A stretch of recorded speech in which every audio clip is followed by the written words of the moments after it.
Namaskar and welcome to Sansad TV. I'm your host Rajvi Kumar Singh. You are watching House Highlights, the program where we encapsulate the proceedings of the two houses of Parliament, the Lok Sabha and the Rajya Sabha. The second phase of the budget session of Parliament commenced on Monday. Let us now bring you the highlights of the day's proceedings. But first, let us take a look at the headlines of the day.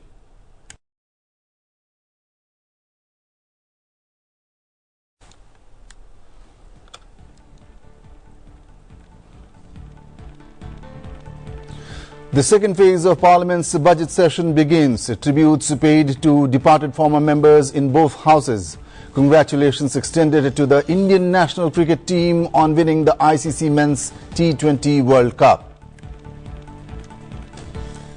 Safety of Indians and the protection of the country's energy interests in West Asia, top government's priority, assures External Affairs Minister Dr. S. Jaishankar in both houses of Parliament. Says India closely monitoring the military action by United States and Israel against Iran and in contact with all parties.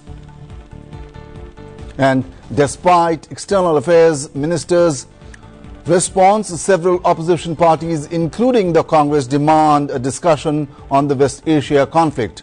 Resulting disruptions lead to the adjournment of the Lok Sabha. The no-confidence motion against the Lok Sabha Speaker not moved despite the chair's permission. Let us now take a closer look at the proceedings of the upper house, the Rajya Sabha.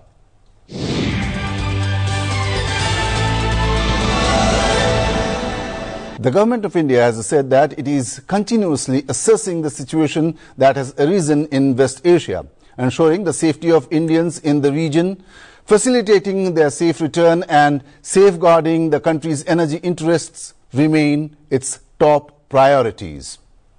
External Affairs Minister Dr. S. Jaishankar made a statement on the impact of the situation in West Asia and the Gulf region on India.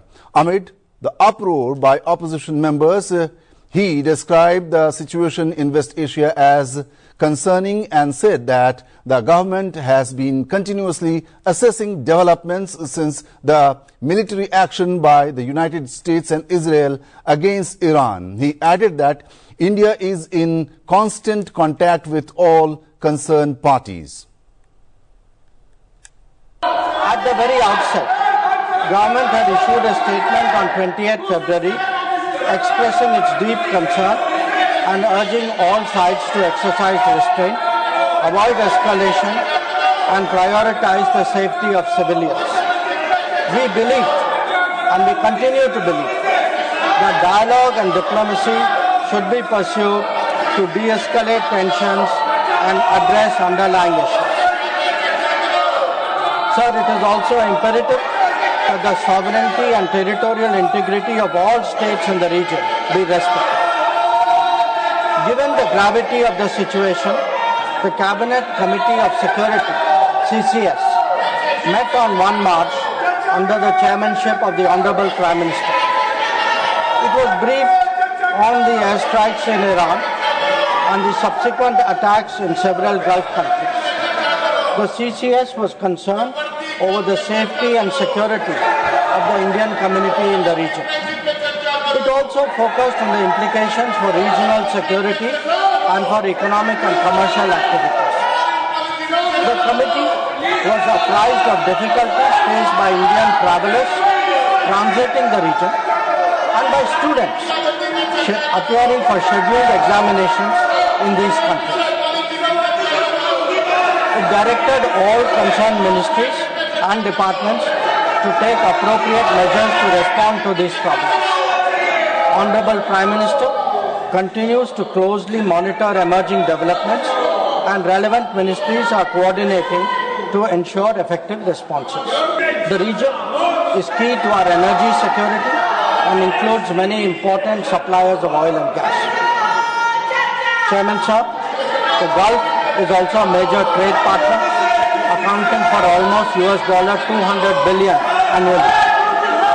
The House is also aware that in the last decade, there has been significant investment from the region into the Indian economy. Therefore, serious supply chain disruptions and climate of instability that we perceive are serious issues. Furthermore, these include attacks on merchant shipping, where Indian nationals often constitute a large proportion of the crews. We have sadly already lost 2 Indian mariners and 1 remains missing in such incidents. I know that the House joins me in condoling their deaths. Honorable Chairman, sir, Government has been assessing the situation in West Asia continuously since the 12-day war in June 2025. We noted the indications of growing tension and cautioned the Indian community in Iran accordingly. On 5 January 2026, Indian nationals were advised by the Ministry of External Affairs to avoid non-essential travel to Iran. Those already resident there were urged to register with the embassy, exercise due caution, and monitor the embassy website and social media handles. A second advisory was issued on 14 January, reiterating this advice to avoid travel in even stronger terms. The Directorate General of Shipping, Mumbai, in parallel, issued its own advisory on 14 January for Indian seafarers, asking them to follow embassy advisories and avoid unnecessary movement ashore. Recruitment and shipping companies were asked not to deploy or send Indian seafarers to Iran. Sir, reflecting our assessment of the evolving situation, the Indian Embassy in Tehran issued another advisory on 14 February urging Indian nationals, including students, pilgrims, business persons and tourists, to leave Iran by all available means of transport, including commercial flights. They were asked to contact the embassy for any assistance and provided with 24/7 helplines. The MEA's latest update on this was issued on 7th of March. Honorable Chairman, sir, our diplomats have also worked hard to assist stranded transit passengers in hubs like Dubai, Doha and Abu Dhabi. They have facilitated international border crossings for Indian nationals, including from UAE to Oman and from Qatar, Kuwait and Bahrain to Saudi Arabia. Wherever there has been a partial opening of airspace, we have approved and undertaken commercial flights, including non-scheduled flights, to enable the return of Indian passengers. Our estimate is that as of yesterday, almost 67,000 of our nationals have done so. Chairman, sir, throughout this period, the MEA's latest update on this was issued on 7th of March. Honorable Chairman, sir, our diplomats have also worked hard to assist stranded transit passengers in hubs like Dubai, Doha and Abu Dhabi.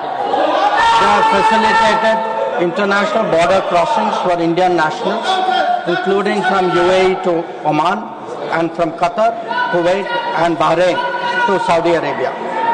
Wherever there has been a partial opening of airspace, we have approved and undertaken commercial flights, including non-scheduled flights, to enable the return of Indian passengers.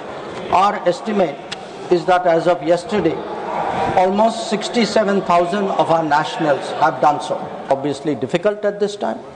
I have, however, spoken to Foreign Minister Arakchi on 28 February and 5 March 2026.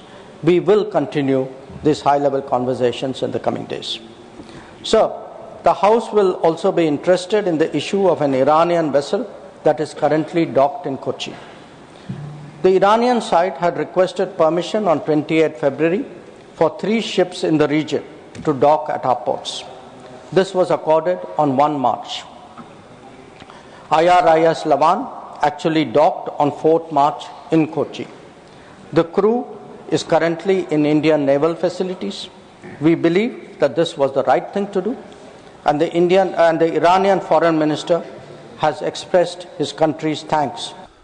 Before the External Affairs Minister's statement, leader of the opposition Mallikarjun Kharge demanded a discussion on the issue in the House under Rule 176. Congress members then staged a walkout from the House. Leader of the House, Jagat Prakash Nadda, termed the Congress's conduct irresponsible and said that they were neither interested in the national interest nor in a discussion, but only in creating disruption. बहुत तफसील में विदेश मंत्री जी ने वर्तमान परिस्थिति middle east में उसके बारे में इन्होंने जो वक्तव्य दिया है और सरकार की मंशा और सरकार ने किस तरीके से इस क्राइसिस में अपने आप को आगे इन सारी चीज़ों को एड्रेस किया है, इसको बहुत तफसील से बहुत डिटेल में माननीय मंत्री जी ने रखा है। जो ऑपोजिशन की तरफ से एनर्जी के बारे में भी प्रश्न था, उसका भी उन्होंने उस पर प्रकाश डाला है और बताया है कि सरकार किस तरीके से सारी चीज़ों पर सजग भी है, एक्टिव भी है, एड्रेस भी कर रही है और उन सभी समस्याओं के साथ आगे बढ़ करके भारत की जनता को और भारत की आवश्यकता को ध्यान में रख करके हम आगे बढ़ रहे हैं। बहुत दुख के साथ मुझे कहना पड़ रहा है कि विपक्ष का जो व्यवहार है वो बहुत ही गैर जिम्मेदाराना है, बहुत ही गैर जिम्मेदाराना है और यह निंदनीय भी है। इसको जितनी निंदा की जाए वो कम है। इनका इंटरेस्ट न देश में है, न इनका इंटरेस्ट डिबेट में है, इनका इंटरेस्ट एनार्की पैदा करने में है।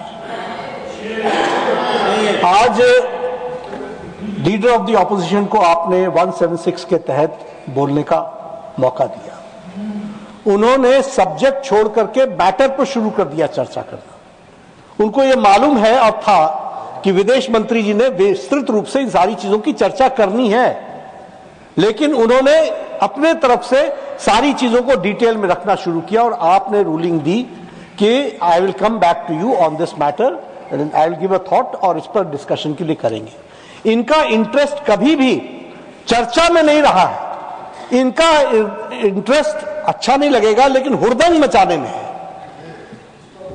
हुलिगनिज्म है। Civil Aviation Minister K. Ram Mohan Naidu has said that commercial flight operations from the Noida International Airport at Jewar in Uttar Pradesh are expected to begin within the next 1.5 months. During question hour in the Rajya Sabha, he expressed happiness over the airport receiving the aerodrome license from the Directorate General of Civil Aviation last week. He said that commercial flight operations usually commence within 45 to 60 days after the granting of an aerodrome license. Sir, I am also again very happy to announce that the aerodrome license by the DGCA has been given after thorough consultation with other institutions like BCAS, Airport Authority of India, a couple of days back only.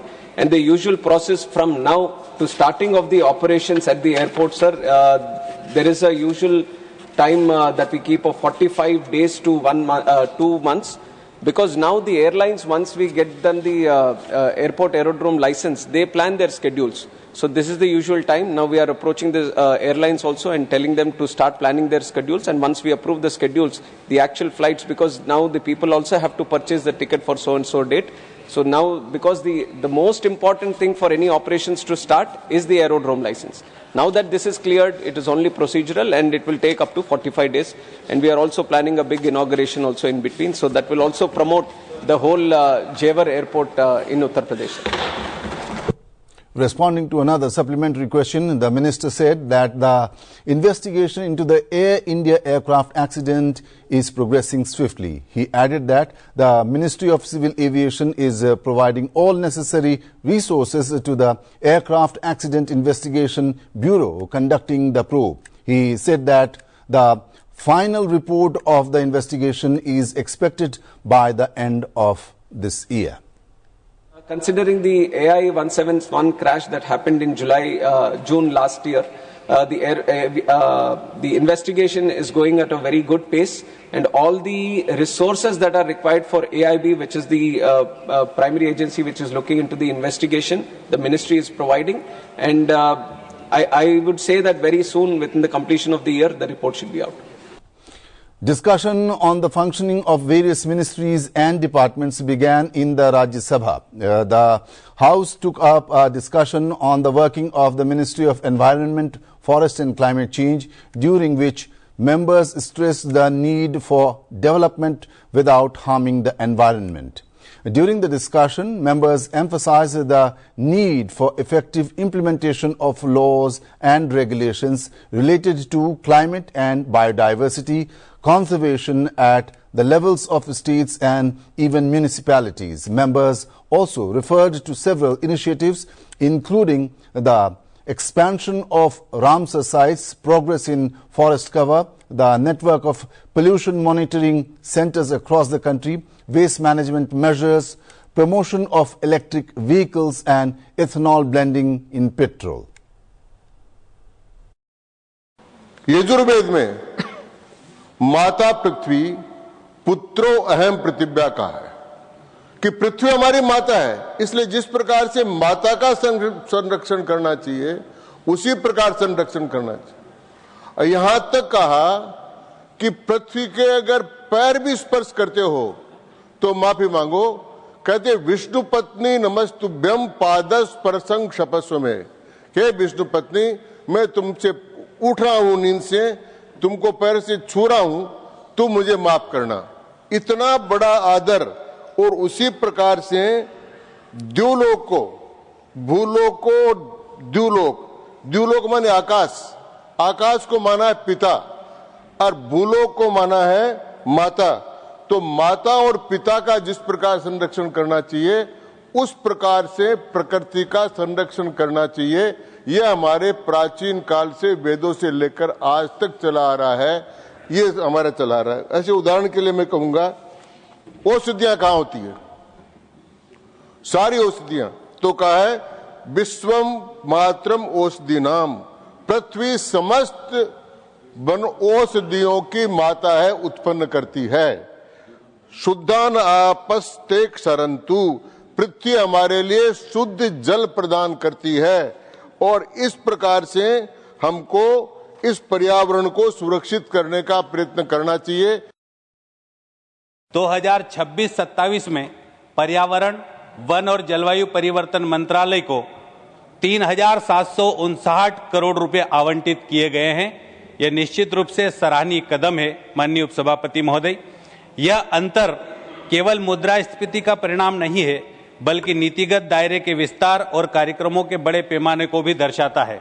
आज पर्यावरणीय शासन को वित्तीय रूप से अधिक प्राथमिकता दी जा रही है, जो यूपीए काल की तुलना में कहीं अधिक व्यापक और सशक्त नीति दृष्टिकोण को प्रदर्शित करता है। महोदय, पहले जो पेड़ थे, जो हाईवेज थे, सड़कें थे, उसके किनारे जो पेड़ लगाए जाते थे वो क्या होते थे? फाइकस फैमिली के। फाइकस क्या? जैसे पीपल है, फाइकस रिलीजियोसा, बरगद है, फाइकस बेंगालेंसिस, गूलर, फाइकस ग्लोमेराटा। मैं महोदय खत्म करूंगा जल्दी। नहीं, आपने जंगली कहा ना, आप जंगली नहीं, आप सांसद हैं। जंगली जो है, जंगल में रहा हूं सर, इसलिए कह रहा हूं। इसके अलावा गूलर है और इसके अलावा पाकड़ है। ये सब ऐसे वृक्ष होते हैं जो बहुत छायादार होते हैं, और जितने फाइकस ट्री होते हैं उसमें फल लगते हैं छोटे छोटे, जिस पर हमारी चिड़ियां आधारित रहती हैं। उनका जीवन उसी पर घोंसले, वहीं पर खाना। और महोदय, आप पीपल का पका हुआ फली लाएं, जमीन पर डाल दें, कभी नहीं जमेगा। पीपल बरगद के पेड़ में आपने जमते हुए नहीं देखा। कहां देखा है? घरों पर। ये क्यों होता है? वहां क्यों नहीं जमता जहां उसके फ्रूट गिरते हैं? इसलिए होता है कि जब चिड़िया खाती हैं उनके डाइजेस्टिव सिस्टम से जाता है, और डाइजेस्टिव सिस्टम पे जा करके वो बाहर आता है, तब उसका जर्मिनेशन होता है, उसका विरेशन नहीं हो सकता। India is urbanizing rapidly. Our cities are no doubt expanding. Infrastructure is growing and population distances are increasing. In this context, urban forests are no longer just residual green spaces. They perform critical ecological function. They help reduce the urban heat, island effect, improve air quality, then conserve biodiversity and provide much needed ecological balance within cities. The government has taken a positive step through the Nagar Van Yojana, under which hundreds of urban forest projects have been approved. However, given the pace of urbanization, I would like to suggest to the Honorable Minister Bhupendraji Yadav that the government may consider establishing a national urban forest conservation and management authority under the ministry. Such an authority could create a national inventory of urban forests, develop scientific management guidelines, coordinate with state forest department and urban local bodies, and ensure long-term protection of urban biodiversity. Earlier, the Rajya Sabha on Monday paid heartfelt tributes to 3 of its former members who recently passed away and observed silence in their honor. When the House assembled, Chairman C.P. Radhakrishnan paid rich tributes to former members Mukul Roy, Janardhan Waghmare and H.K. Dua. Members of the House also observed silence as a mark of respect to the departed leaders.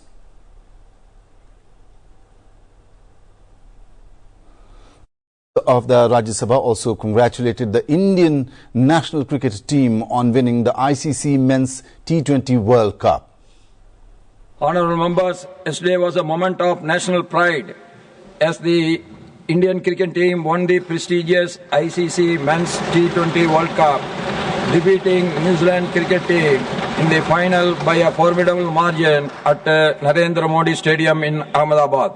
This victory marks India's third T20 World Cup triumph, and significantly, it is also a back-to-back title, with India having won the previous edition as well. The achievement is even more historic, as India has become the first host nation ever to win the ICC Men's T20 World Cup, making this accomplishment truly special for the country. The team's outstanding performance throughout the tournament has brought immense joy and pride to millions of cricket lovers across the country. On behalf of the House, I extend our heartiest congratulations to the players, the support staff and all those associated with the Indian cricket for this outstanding achievement. This House wishes them continued success in the years to come. Let us now turn to the lower house and take a closer look at the proceedings in the Lok Sabha.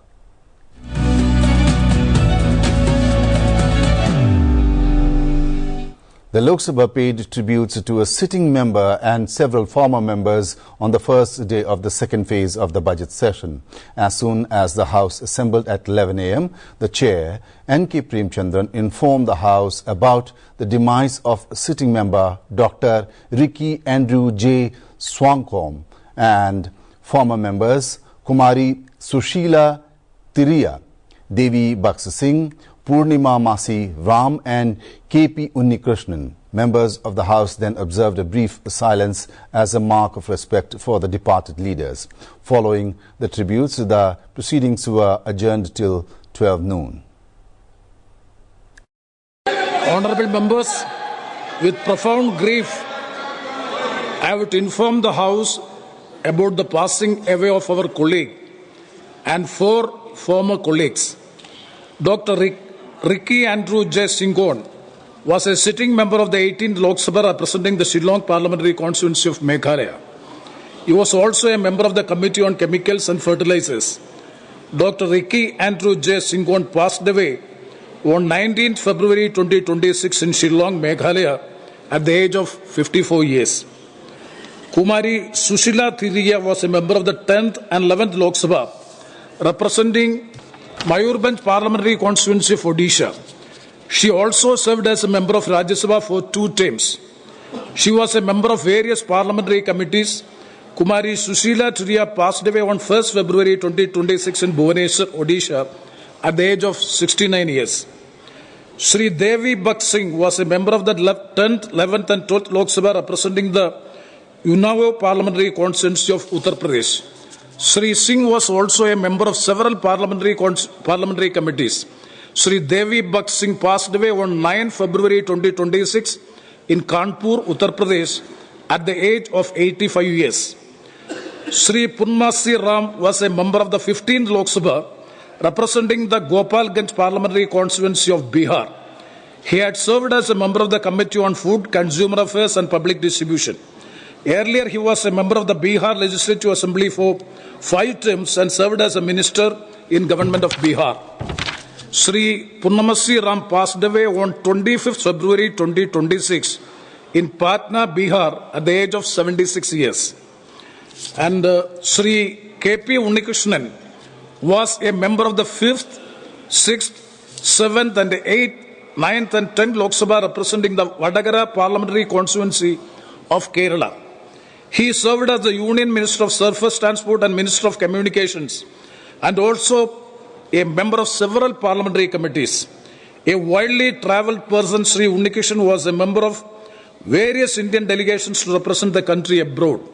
Sri K.P. Unnikrishnan passed away on 3rd March 2026 in Kozhikode, Kerala at the age of 89 years.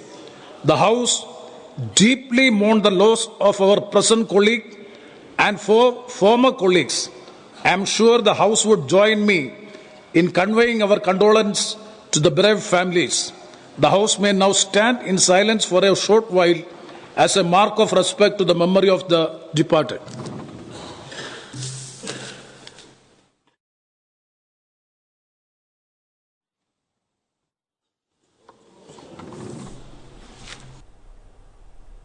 When the House reassembled at 12 noon, the chair asked for important papers to be tabled in the House. Members of Congress came into the well of the House demanding a discussion on the West Asia conflict and began raising slogans. In the chair, Jagdambika Pal urged the members to return to their seats, saying that the External Affairs Minister would be making a statement shortly. Amid the loud protests by opposition members, External Affairs Minister Dr. S. Jayashankar began his statement. After the statement, the proceedings of the House were adjourned till 3 p.m. In the Lok Sabha meeting after 3 p.m., Jagdambika Pal, who was in the chair, informed the House about India's victory in the ICC Men's T20 World Cup. On behalf of the House, हाँ यहीं पे चल ही नहीं रहा. In the Lok Sabha, the presiding officer Jagdambika Pal informed the House about India's victory in the ICC Men's T20 World Cup. On behalf of the House, congratulations were extended to Indian national cricket team along with best wishes for their bright future. माननीय सदस्यगण, भारत की T20 cricket team ने कल दिनांक 8 मार्च 2026 को अहमदाबाद में ICC पुरुष T20 cricket विश्व cup 2026 के फाइनल में न्यूजीलैंड को पराजित कर तीसरी बार T20 विश्व कप चैंपियनशिप बनने का गौरव प्राप्त हुआ है. भारतीय क्रिकेट टीम की इस जीत से पूरे देश में उत्साह और खुशी का वातावरण है. भारतीय खिलाड़ियों ने पूरे टूर्नामेंट के दौरान अनकुरणीय कौशल, दृढ़ संकल्प, अनुशासन, टीम वर्क का अनूठा प्रदर्शन किया है. अपनी जीत से उन्होंने देश भर के लाखों युवाओं को बड़े सपने देखने और खेल में उत्कृष्टता प्राप्त करने के लिए प्रेरित किया है. ये सभा भारतीय क्रिकेट टीम को इस बड़ी उपलब्धि पर बधाई देती है और उनके उज्जवल भविष्य की कामना करती है. After the House reassembled at 3 p.m., opposition members continued their protests. They demanded a discussion on the West Asia war.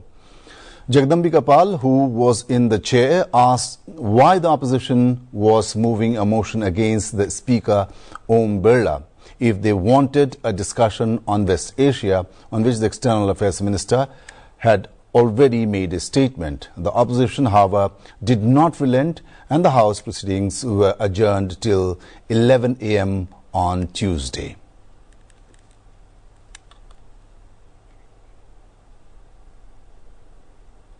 That is all we have in this episode of House Highlights. We will keep you abreast of the proceedings of both Houses of Parliament during the budget session. In the meantime, keep watching Sansad TV. Thank you for watching.